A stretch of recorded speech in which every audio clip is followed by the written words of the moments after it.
If you often use the same websites, you'll notice Chrome asks whether you want it to remember your login details. But if you use an external password manager, saving passwords in both can be confusing and cause conflict.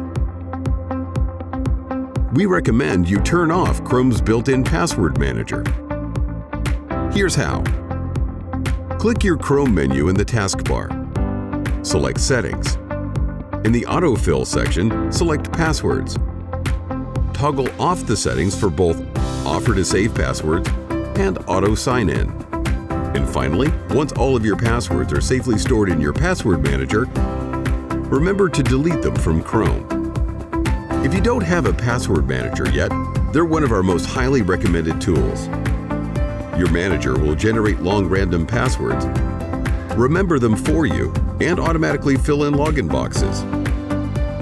It's a smart way to stay safe. If you want to know which password manager we recommend, get in touch.